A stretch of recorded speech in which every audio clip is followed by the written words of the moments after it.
Bonjour tout le monde! Aujourd'hui, je te parle de la différence entre l'utilisation des barres parallèles ou celle des mains pour le handstand.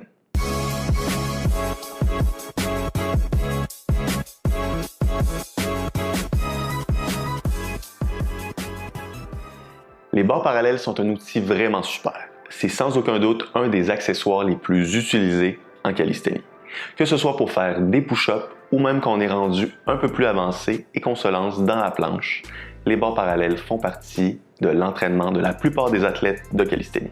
Cependant, c'est un outil que j'utilise un peu moins qu'avant.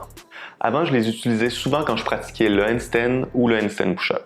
Je pouvais tenir très facilement en équilibre et j'avais réussi à faire 4 handstand push-ups sur les barres. Je pensais que mon équilibre allait super bien jusqu'à temps que je repratique ces mouvements sur mes mains. Et, à ma plus grande surprise, je tenais seulement quelques secondes sur mes mains et je ne pouvais plus faire de handstand push-up.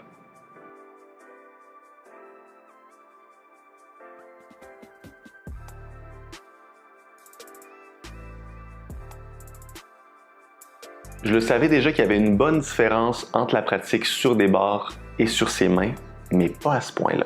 Donc, avant que je te donne mon point de vue sur les barres versus sur les mains, je vais d'abord te dire les points positifs d'utiliser cet outil. Premièrement, en utilisant des barres parallèles, tu mets beaucoup moins de stress sur tes poignets. Si tu regardes tes poignets quand tu es sur les barres, ils sont placés dans une position beaucoup plus neutre que quand tu es sur tes mains, où ils sont placés beaucoup plus en extension. Et ça nécessite une bonne flexibilité. Alors quand tu débutes la calisthénie, tes poignets ne sont pas nécessairement habitués à avoir autant de poids dessus, surtout dans cette position. C'est pourquoi les barres peuvent être avantageuses au début. Le deuxième avantage serait que c'est beaucoup plus facile de tenir en équilibre sur des barres parallèles que sur les mains. Quand tu es en équilibre sur les barres, tu tiens en équilibre grâce à deux mouvements faits par tes poignets, la déviation ulnaire et la déviation radiale. Vu que tu peux serrer fermement les barres, tu peux générer plus de force et avoir plus de contrôle. Et quand tu es sur tes mains, tu tiens en équilibre avec la flexion et l'extension de tes poignets.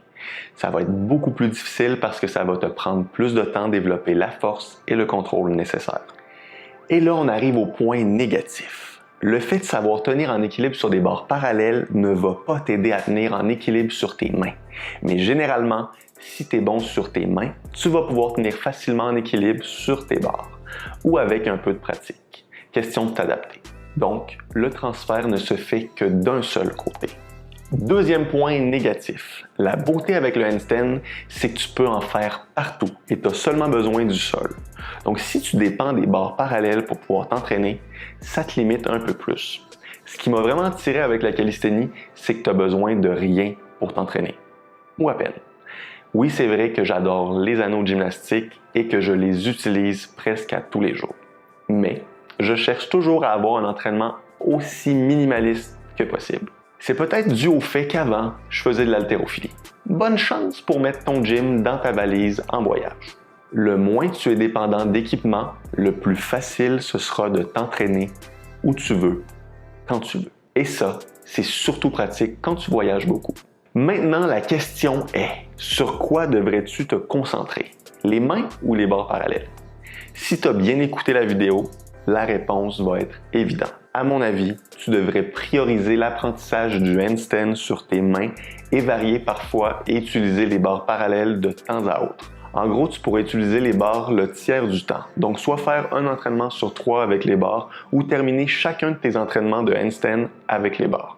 Donc, pratiquer presque toute ta séance sur tes mains et terminer par les barres parallèles. C'est un exemple parmi tant d'autres. Quand tu débutes, c'est une bonne façon aussi de donner une petite pause à tes poignets quand ils commencent à être un peu sensibles. Mais fais attention, le danger est là aussi. Il faut quand même que tu continues à travailler la flexibilité et la mobilité de tes poignets et aussi que tu conditionnes tes poignets à supporter davantage de poids. Donc de là l'importance de continuer à te mettre sur tes mains et à ne pas seulement dépendre des barres. Maintenant, c'est à toi de me parler. Rends-toi dans les commentaires et dis-moi, pratiques-tu le handstand sur les mains ou bien sur les barres parallèles? Dis-moi ça juste en dessous. Et on se dit à la semaine prochaine pour une autre vidéo du vendredi.